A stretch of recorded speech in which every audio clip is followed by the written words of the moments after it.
All right. Hello, everyone. We are live here on Crowdcast with Techstars and BAE Systems to talk about corporations and startups working together during times like this. If you can hear us and see us, go ahead and shout out in the chat who you are and where you're tuning in from. We'd love to see who's in the audience.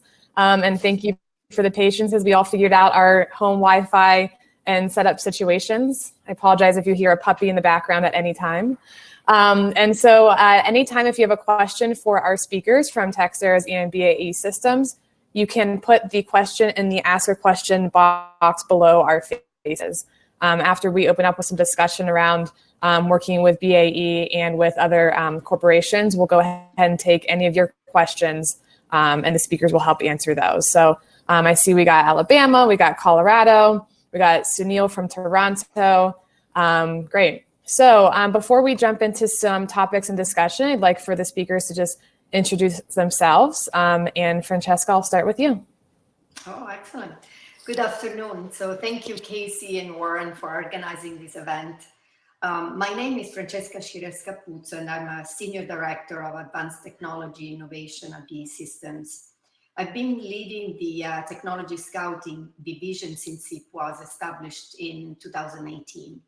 Our main offices are in Boston and in the Burlington area, and Burlington and Cambridge, but we have Tech Scouts in several locations across the US, including California, Texas, Virginia, Southern New Hampshire. So a little bit about myself. During my career, I've been wearing multiple hats. I've been a tenured professor of electrical engineering in Europe, principal research scientist in small business here in the US, VP of R&D and CTO in our local startups, and also an entrepreneur. I started my own company in Cambridge based on some of my patents on antenna systems that I developed during an SBIR contract. So now at BAE Systems, what I'm doing, I'm focusing on increasing the speed of innovation in aerospace and defense. And so what we're doing is we're creating new strategic collaboration with a whole high-tech innovation ecosystem, but especially with small business startups and venture capital investors. And really quickly, our technology focus is on advanced electronics, autonomy, artificial intelligence, machine learning, cyber resilience, and sensor and processing. Padraig? Awesome. Hey there, Padraig Maloney, Senior Director with BAE Systems. I'm part of Francesca's team. My role principally is to be the outward-facing person of the team, focusing on non-traditional suppliers and technology suppliers to the DoD, to BAE and our customers. Those are principally with venture capital portfolios, venture-backed startups, university spin-outs, and even the odd large corporation that doesn't play in our space, but could be a great collaborator. Background, originally from Ireland, as you can tell from the slight accent that's still left. Technical background, aerospace engineering, nanophysics, and material science. I have worked in various places. I was a civil servant for NASA for a while, where I led applied nanotechnology down at Johnson Space Center. Also have started companies, started a company in carbon nanotubes with some Rice University professors years and years ago. Have been a COTAR, a technical manager for on the government side for small businesses through SBIRs, and then have worked at large corporations in various roles, from senior scientist and manager to venture partner role in my previous company. That's it. Awesome. And Warren? Hi guys, I'm Warren Katz. I'm the Managing Director of the Air Force Accelerator powered by Techstars. For those who are not familiar with Techstars, we're the worldwide network that helps entrepreneurs succeed. We're a combination of a venture capitalist and a school for startups, if you will. We run about 50 accelerators around the world, accelerating about 500 companies a year. Thus far, about 2,200 companies have gone through Techstars. The market cap of all those companies combined, I think, is about $27 billion or so. We have about a dozen unicorn level companies in our portfolio. My program is a partnership between the United States Air Force, BAE Systems, and Techstars. And our mission here is to find the very best dual-use companies that have both a strong commercial market potential as well as a valid DoD use case. The U.S. Air Force is very interested in partnering with private industry. There's a lot more money being spent by venture capitalists and IR&D in the commercial world and the DoD spends right now. And this accelerator is one of those outreach efforts to reach out to the broader startup community that would otherwise ignore the DoD and try to lure them in to do business with the U.S. Air Force. A little bit more about me personally. I'm an engineer by training. Founded my own company in the military modeling and simulation space in 1990, a company called Mach Technologies. I built that company on SBIRs, exited that company in 2006, became a local angel investor in the Boston ecosystem until the Air Force reached out to Techstars in 2017 to stand up this program. I agreed to come run it. That's the long and the short of it from me. Awesome, thank you. So we have a couple of discussion points to get into just to kind of get a background on how BAE Systems works with startups and how innovation is a part of their strategy before we get into the audience questions. And a reminder, you can insert those at any time. At the same time, I inserted some links on some of the initiatives happening that were mentioned, so you can go ahead and take a look at those too. So Francesca, I think it'd be great for the audience if you're able to help with an overview of the U.S. defense market and its current and ongoing focus on non-traditional innovation insertion.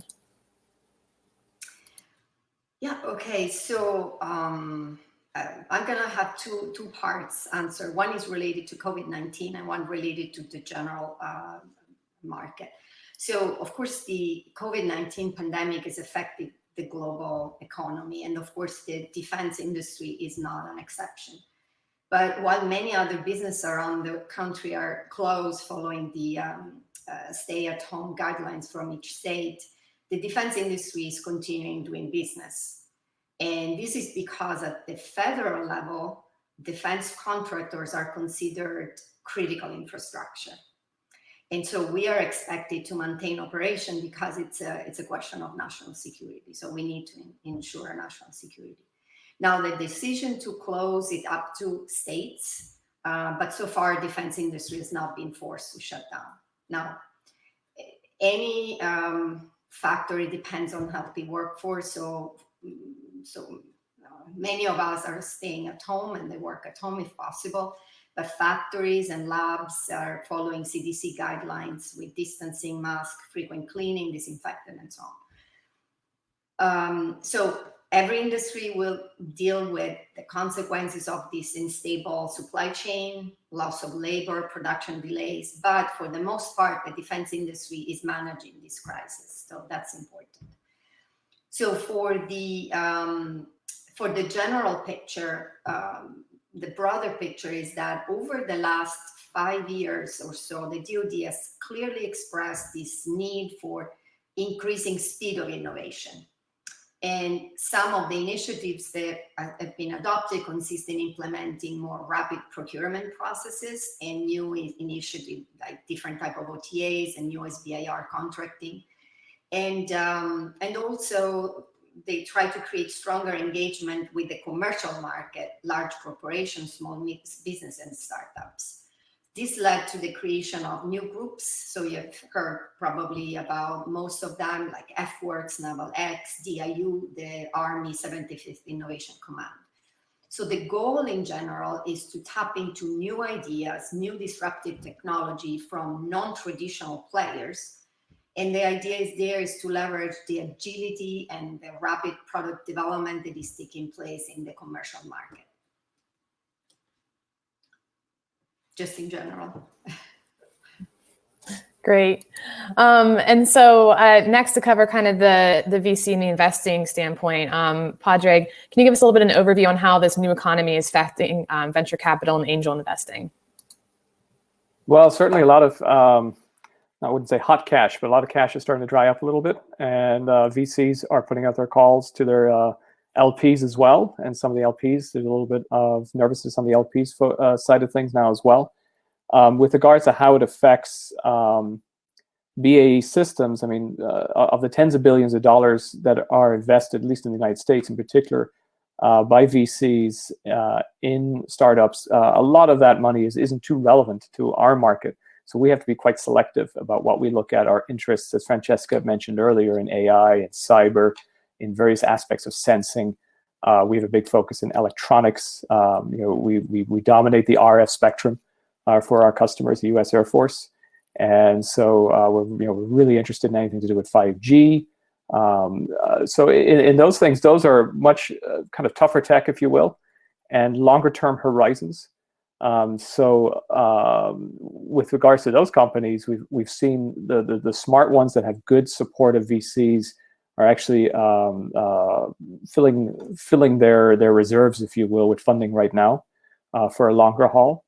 And then also, I think the value proposition that collaborating with a company like BAE Systems has actually now risen relative to this time last year because of the fact that we can de-risk, if you will, help de-risk tough tech development through our partnerships with our customers, through our partnerships with VCs.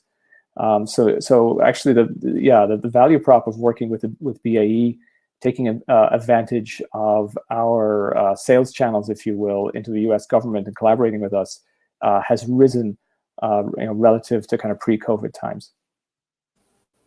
Great. That kind of goes into the next point. Back to Francesca about, for the audience and the startups and founders that are watching, can you help us understand how and why BAE Systems cultivates these relationships with small businesses? Yes, so our goal, especially for the tech scouting team, is to increase, accelerate innovation, and that is support national security. So our customer also supports economic growth in our country. So to implement this innovation strategy, we decided to change the way we think about collaboration with small businesses. So in order to make a change, you have to use new models, new strategy. And so what we've been doing, we have been cultivated this collaboration with the innovation ecosystem.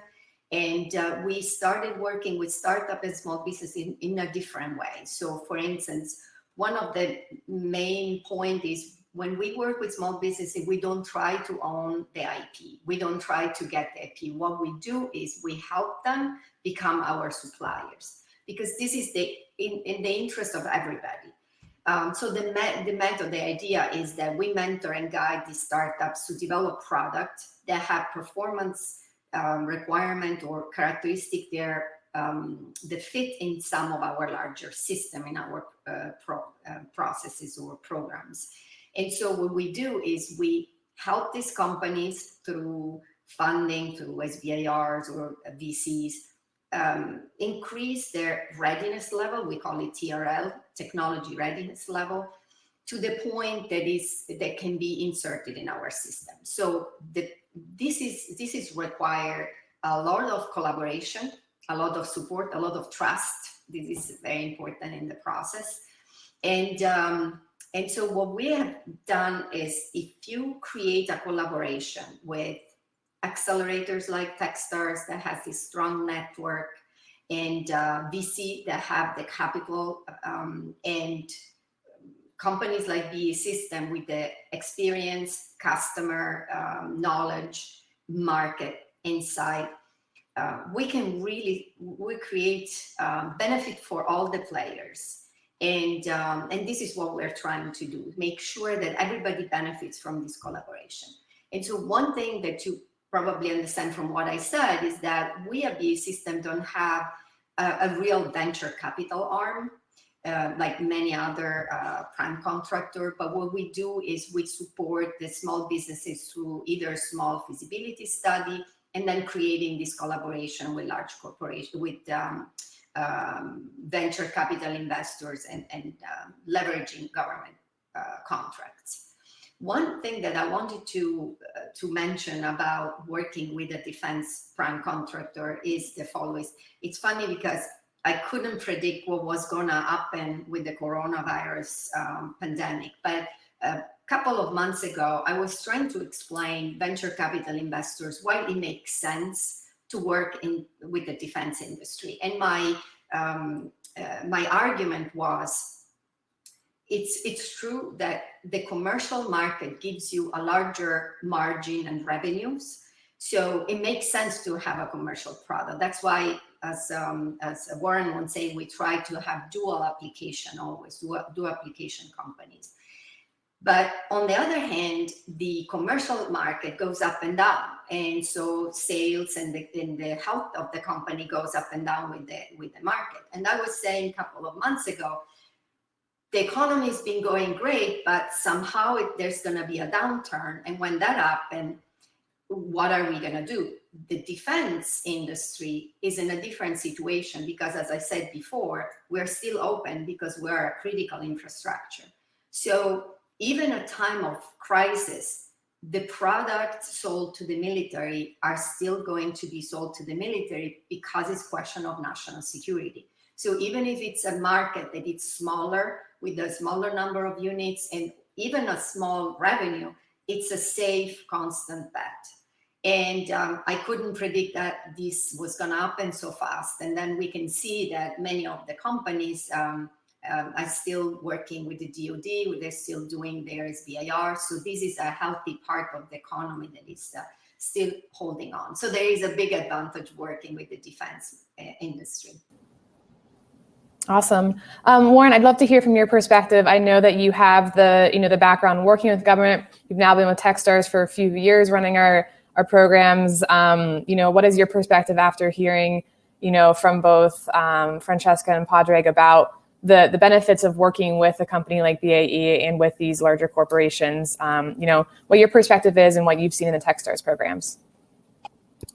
So one of the main reasons that the Air Force started this program is because the Air Force knows that the Department of Defense in general is a terrible customer when it comes to working with startup companies. The bureaucracy typically turns off startups to the point where even if they wanted to work with the Department of Defense, they can't. The paperwork is just too cumbersome, pushes the company into a business they don't want to be in. Most small startups would like to be commercial off-the-shelf product companies, selling products off the shelf, SaaS subscription models, things like that. And most of these are very unfamiliar to the DoD. They're trying to do better. The new AFWERX SBIR program is a form of outreach to lure small businesses into working with the DoD, trying to make it frictionless, trying to buy product and services from startup companies in the same terms that they sell to all of their other customers. While this attempt is going on and things are improving, the big bucks, if you will, in the defense industry are still spent with the large prime contractors. And no small startup company can really withstand the multi-year delays and the bid and proposal process to ever get involved with a large program.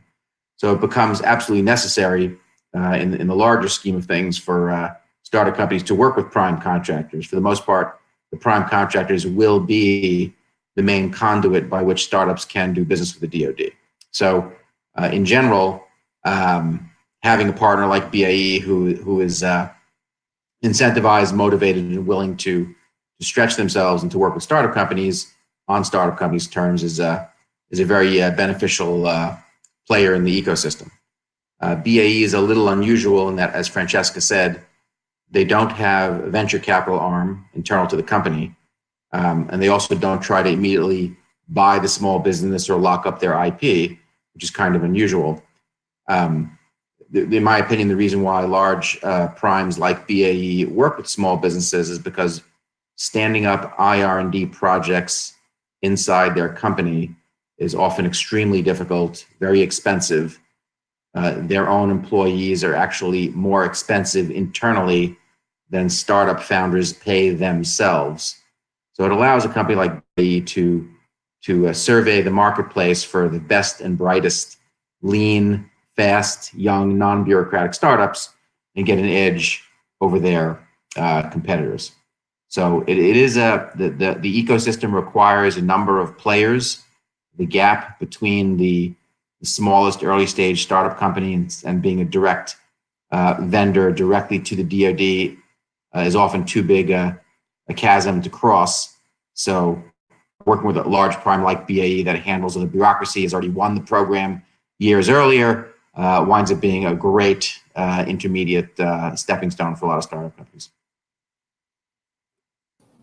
Awesome, thank you. All right, let's see, we have some questions in, so we're gonna go ahead and jump to the audience questions.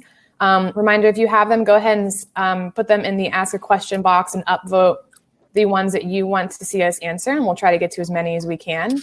And for those that put them in the chat, I transfer them over for you. And we'll try to go around the room with our speakers since they have many viewpoints on these. So the first one is, are you open to commercialization collaboration on SBIRs with small businesses, not startups?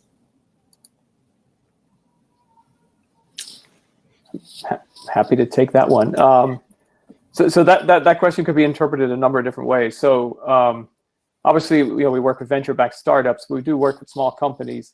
I would put a slight caveat that if core to your business model is being an SBIR company, and that's how you fund your company, that is a little bit lower down on our emphasis. We do emphasize companies that do want to transition their technologies, that do want to become suppliers, and ideally might be dual use as well, because they'll attract outside capital, they'll attract other sources of dollars beyond the Defense Department. It is a $650 billion a year market. Our core customer is $120 billion a year. We address a portion of that. So again, if core to your business is to be an SBI, a perennial SBIR firm, that is a little bit lower down our priority list, but we do support companies.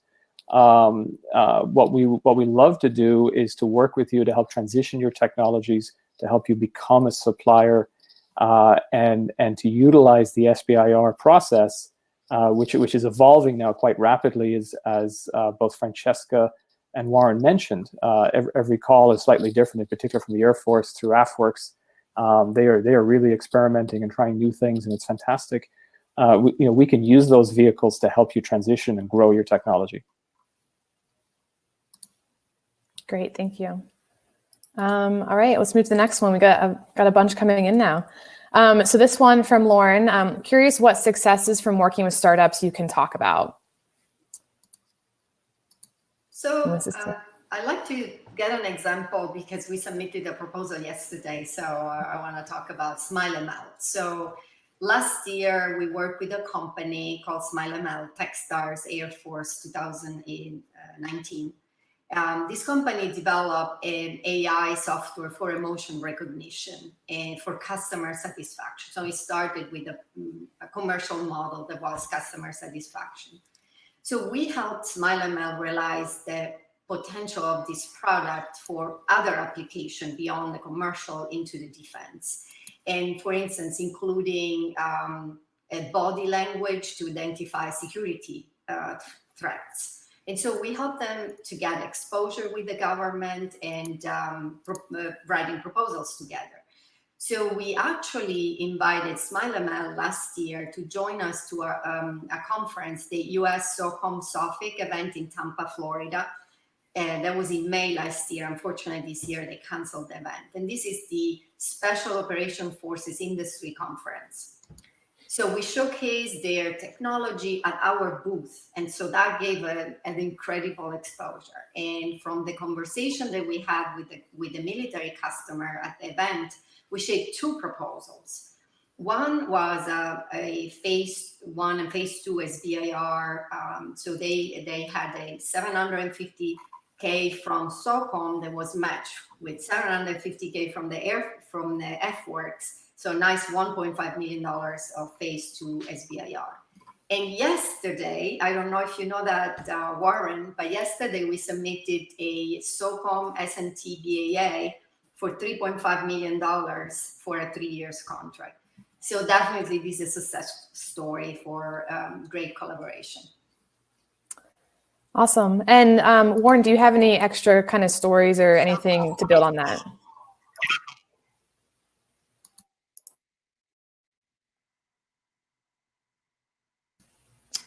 Me?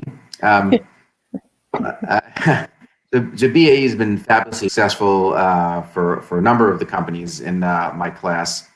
Another colleague of Francesca and Padraig's, Mike McComas, reviews a lot of the proposals. BAE has been extremely generous with writing letters of support.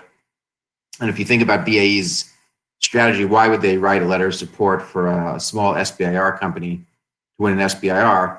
Well, if the product that the company is developing is of interest to BAE, having the U.S. government fund, $1 million or $2 to bring that product to a higher TRL level, certainly does benefit the BAE, because all the while they're grooming that product to fit into one of their larger defense systems, and it's not on their nickel; it's on somebody else's nickel. It's okay if BAE doesn't get a share of that money. That's fine, but this winds up being sort of free venture capital, even for BAE, to start bringing that product along. So there have been several instances of BAE working with several of my companies. Another really good example is Clio Robotics. Clio Robotics is a company from my 2019 class that makes a fabulous, revolutionary new kind of drone. It's called the Dronut. It looks like a big donut, and it's completely enclosed, so there's no whirling blades, and you can grab this drone out of midair, bite with your hand, put it in your pocket, throw it against the wall, bang it around a duct or a piece of pipe, and it's specifically designed for tight space inspections and indoor camera work, indoor sensor work for places where a large quadcopter with exposed blades can't go. And BAE contracted with Clio to put a very special, I won't talk too much about the camera, but a special infrared camera that they needed for a particular purpose into Clio's drone. I think that project went pretty well. I don't know where it's going later, but that's a perfect use case for how a small innovative company with a platform can help BAE accomplish a mission of theirs. Didn't cost BAE much at all to have this great little company adapt a platform of theirs to a BAE use case. I think another example that comes to mind from last year was a venture capital entity had come to us with a company they'd invested in, low double-digit millions of dollars, that was primarily focused on a certain aspect of 5G.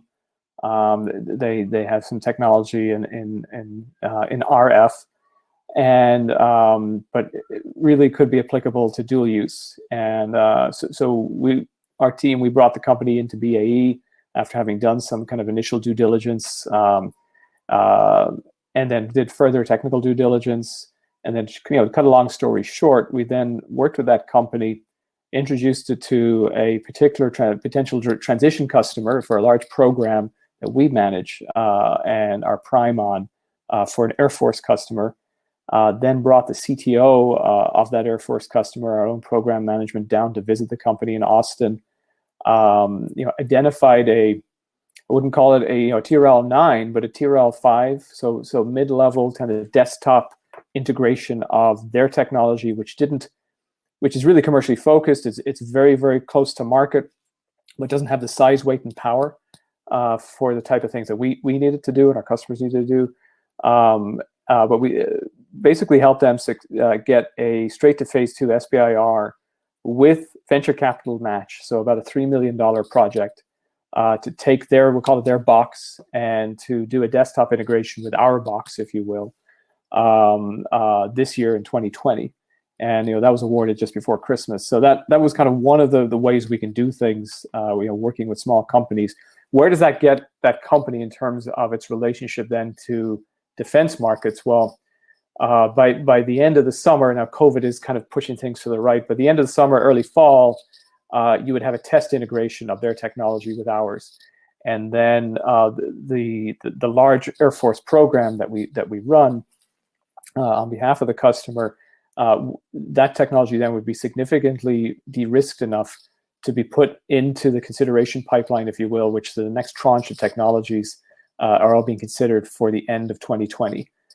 So that has opened up a decent sized market for them, and also enabled a big jump in performance of the system, the overall system, if you will, for the customer. So that's the beginnings of a nice success there as well. Sorry, Francesca, I interrupt you. Awesome. All right, so we'll move on to the next one. Next question, is there potential collaboration also an opportunity to tap into, I lost my question, into broader BAE work in other countries like the United Kingdom? Yes, absolutely. And so that's the advantage to work with a large company like BAE Systems. So we have 90,000 employees across the world. And so our headquarters is in England and London. And we have about 30,000 people in the US. So our team, the Tech Scouting team, we're part of FastLab, which is the R&D group of BAE Systems Inc. in the US. However, we have relationship with PLC, so our headquarters. And so we have done that in the past. So there's many of the TechStars companies that are from different countries, and we have put in contact with different locations. So what is important is to find out what is the program or the system where that particular technology that the startup has can be inserted. This is the hardest part that Padraig and Mike in our team are doing. So trying to find out this connection, connect the dot between a technology that might be having completely different application in the commercial market, and find the program that has that it can be applied to. And this program can be part of our sector, which is electronic system, but sometimes can be a different sector, can be INS, can be PNS, so other different sector. It can be also in England. And so the point is going to be depending on what is the technology. We can tap into programs that are in different locations. But what I wanted to say is, beside the location and beside the technology, a very important part of the puzzle of how do you fit a startup in a certain program is timing. And so this is something that I'll never be tired of highlighting. For certain programs, certain demonstrations have to be done at a certain time. So if a product line in a business area tells me I have a major demonstration in 18 months, and this technology is perfect for this demonstration, so that company has to be ready in 18 months. And so what Padraig, Mike, and I do, we try to help this company to be ready at the TRL level, the maturity level, when it's needed. And so it can be an SBIR, can be a feasibility study from BAE Systems, can it be talking with VCs and explaining, this is the program, this is the customer, this is the timing, are you interested in investing? So location and timing and programs are all the different parts that need to be evaluated. Great. So there's a couple questions here that are related around what stage should a startup be to approach BAE with, about collaboration or partnership. So what stage should the companies need to be in? He says, I heard Francesca mention technology readiness. So do you have any more info around that, Francesca, on a stage that companies should be in? So this is a good question, because sometimes they say tech scout look for early stage. So we actually want to have a very broad portfolio of companies that have every maturity level. So usually when we work with TechStars, the companies tend to be early stage, but not necessary. There are companies, for instance, this cohort 2020 that have TRL 7 almost, they will say probably 9 in September. So we are interested at all different maturity level. And so the way we work with each company is different. So for instance, if a company is a very early stage, let's say readiness level 3, 4, which is prototype demonstration. In this case, we tend to work with our R&D group. So we're part of the R&D group. Maybe we include the company into proposal, and so at the level of development. But when we bring the company to a product line, usually the need is for a supplier. So for somebody who has a product ready to be inserted. And so in that case, we'll work with companies that are more mature, or we talk with the business area and clarify it's going to take 2 years. It's going to take 1.5 years for this company to be at the right level. So, but the point is we look for all different maturity level, and with each company, we will work in a customized way because each technology has different needs and each product line has different requirements. Awesome, thank you. All right, let me see, we keep moving down these questions. Let's see, next one. And go ahead and upvote these if you're watching so I can make sure I get to the ones. Are there any reasons that you may choose to not work with a company? Audrey, do you want to take that, or you want me to? Well, I kind of take the positive reasons first. We try, and we're not always perfect on this, but we really try to respect the startups and their founders and their staff's time. Navigating a large company like BAE, let alone our customers, can be like Warren's T-shirt. You're zooming around a large monster, and you've no idea where to attack it, and you can waste a lot of time trying to navigate that. So there are times where we try to be consistent on this. We aren't perfect, but where we will try to be honest with the startup and say, look, you're either not ready for this, or we're going to be too slow. That can happen sometimes. So try to really respect the company's time. Either they're not mature enough, or maybe they should go to a different customer, or they should really focus on their commercial side first. There are aspects that we do keep an eye out for with regards to foreign ownership. When I'm doing due diligence, I do look at the founders, just like any. We're not a corporate VC by any shape or means, but very similar kind of due diligence things we do. We look at the founders, we look at the team, we look at who is funding them. If they're already cash positive, where are their main markets, their supply chain dependency. Will they be around in a year or two? All those different factors that have to be kind of weighed up, if you will, because it does take up. If Francesca and I and our colleague Michael, we have a certain limited amount of bandwidth, but also the experts within our company, our internal customers to BAE, if you will, inside BAE, they also have limited time, and some of them are world-renowned experts in photonics and RF and cyber and systems level autonomy. So we also have to be careful about how much of their time we take up when we work with them to do a deeper technical due diligence on a firm, and then 2, start developing that unique business strategy or transition opportunity or insertion opportunity into our supply chain. So I hope that helped on that question. I have something to add. So we usually look for technology that can fill some technology gap that we have in our programs. And so specifically, we go to those gaps where it's not efficient for us to develop a technology in-house, but it makes more sense to have a startup that is faster, more agile, that can be, that can allow this risk taking.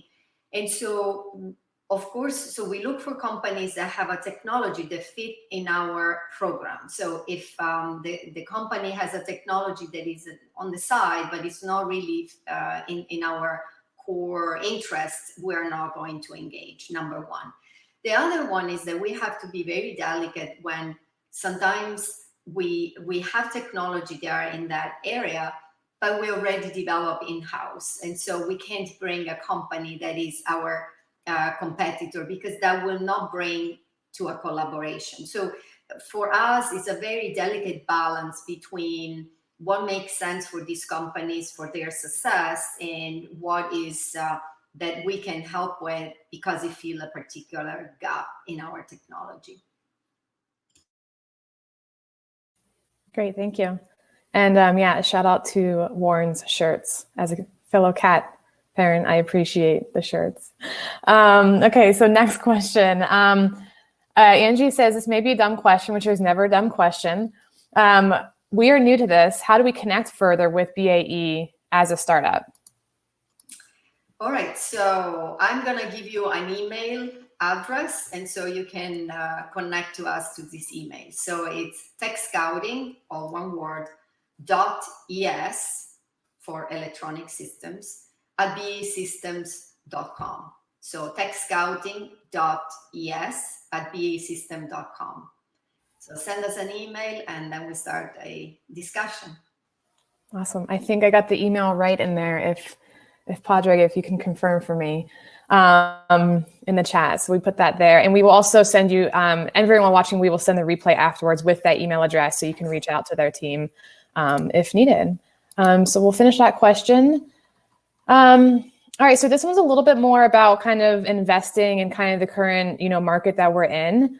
So Padraig, I'm going to throw this one to you. If the economy were to enter a recession, how would that affect BAE's ability to partner with startups? Generally, how does BAE anticipate a recession to affect its investments, such as R&D and tech transfer? So BAE Systems, one of the largest aerospace and defense firms in the world. Our parent company is UK-based. The US subsidiary, which is for whom Francesca and I work for, BAE Systems Inc., is about a third of the overall business and is primarily focused in the defense arena, but we do have commercial businesses. We have commercial businesses in hybrid electric power plants, primarily for buses, also for ships. And then we do have commercial businesses that provide avionics and control systems to Boeing and General Electric. So we do have exposure to the commercial side of things. We also have a diversity of business within our defense business. We have services businesses, so we provide software and smart people to the intelligence community. We provide a lot of electronic systems, electronic warfare, cyber and autonomy systems, and we also provide armored vehicles and artillery systems and ship repair to the Marines, the Army, Navy, with one of our other sectors. So through diversity, we have a reasonable amount of strength there. I would think with regards to predicting recessions and performance, I'd leave that to the financial professionals within our CFO's office, and they can speak in more depth towards that. With regards to working with startups, working with small companies and non-traditional suppliers of technology, as I mentioned at the start of it, Francesca and myself and Michael aren't going anywhere that I'm aware of. Our function is important to the company with regards to being that outward-facing part of the company and partnering with small businesses to become suppliers. So our business rhythm, if you will, our business cycle is at a different pace than the commercial. Is at a different cycle, if you will, to the commercial world. So there's advantages and disadvantages in that, in terms of if you're a small business that is trying to make some money, you can go after multiple markets. How you balance your resources, how you balance your focus, of course, is something that you have to take into consideration. I have seen some small businesses in the past create government business units once they'd achieved a certain amount of scale. And then they could have kind of the specialized labor and the specialized business development and focus with that. And then they were actually successful in spinning those parts of the businesses off. So I think if the economy is definitely very, very down now, none of us know the depth of the potential recession that we're in. But I would think working on potential government markets is an arrow to be considered in a small business's quiver, especially now. Great. All right, so I have next question. Let me see, done answering that one. I'm going to throw this one to Warren. It's about the accelerator. And are there specific focus areas for the program? My company's focused on combining satellite data with other data. Is this something that the Air Force accelerator focuses on? Yeah, so when we started the accelerator in 2018, the first focus was on autonomous systems, specifically counter-drone solutions. But immediately after we started the program, we tried to broaden the aperture a little bit. Any technology at all that had anything to do with autonomous systems, robots, drones, etc. And the results seem to be quite a bit better. This is one of the reasons that the Air Force likes working with Techstars. The Air Force has in the past often been highly proscriptive with its asks, especially in the SBIR program. They used to have 150 little solicitation topics that were extremely evolutionary, extremely focused on a very, very specific product that might fix a specific problem. They were not really conducive to a broader commercial product company that might want to sell to the commercial world. The Air Force itself has backed off in the SBIR process to simply have this one open topic, which is any idea at all you think might be of interest to the U.S. Air Force. At the same time, the accelerator has migrated to the exact same in the exact same direction. The second year was autonomous systems and anything to do with augmented reality and virtual reality. And this third year were the first two topics plus air base of the future, any product or technology that might be able to assist in the construction or operation of an air base, which if you think about it, an air base is a little city. So it's any product or service or technology that could aid in the construction or operation of a city, which is almost any product at all in the world. And then they sort of threw their hands up and added at the end, anything at all you think the U.S. Air Force would be interested in. So satellite technologies, absolutely within my bailiwick. However, Techstars also has two additional space technologies accelerators with the U.S. Air Force. One is the Space Accelerator in Los Angeles, run by my colleague Matt Kozlov, which focuses on anything to do with space. And then there's another program, a virtual program, the Allied Space Accelerator, run by my colleague Jonathan Fenske, that is just starting up right now. And they also focus on anything to do with space technology. So the three of us collaborate quite closely. I have passed companies off to them who've applied to my program because I felt they would be better served by being more closely aligned with NASA and with Maxar and all these other companies that and investors that congregate more in space. So my suggestion is if you have a space-based technologies company, you might first look at the Techstars Space Accelerator in Los Angeles and the Allied Space Accelerator that's virtual, that's funded by the U.S. Air Force, Government of Norway, and the Government of Holland. And then look at mine. Mine might be the third most likely on that list. And also, if you happen to have if you're located in a city or want to go to a city that happens to have a Techstars accelerator, the Techstars has these vertical accelerators like mine, the two space programs, as well as city programs like the regular Boston City program, the regular New York City program, Seattle, Chicago. Sometimes you may just want to ally yourself with the urban ecosystem and not necessarily with the vertical. There are plenty of drone companies and GIS processing companies and satellite companies that attended the regular Techstars program just because it worked better for them. So I'd say you have two ways to go. One is to focus on the vertical. The other is just focus on the horizontal or the geographic. And Techstars offers all of the above. Awesome, thank you. All right, so we have 2 questions remaining. We'll try to get to them in the next few minutes. If you have any other burning questions you want to submit, please go ahead and add them now. So we'll try to get through these 2 quickly for our speakers. From this first one from Tanya, and she asks, from the perspective of the small business, they are being groomed to be a supplier to BAE. Do these companies feel they need to branch out from there? Do they seek other commercial customers? And if so, do they have the tools to explore other markets after being focused on BAE? So what we always recommend is to have a dual application. So we always support the company and suggest that they have a commercial product. Usually a commercial product, not all the time, but most of the time, a commercial product has less demanding requirements in terms of performances. And so the commercialization is a little easier from the commercial. And so in parallel to that, we suggest to have a defense product, which will take a little longer because there are different performance requirements related to temperature, sturdiness, cybersecurity. There are so many other requirements. And so the idea is to diversify. And this crisis that we're in shows how diversifying is really important. And as I said before, the commercial market in normal times will give you bigger margin, better revenues. But this big is an example, the COVID-19 is one of those examples where having diversified and having a product in defense keeps you with a constant product and constant income, that it can be a little less, but still very valuable. So to me is diversification.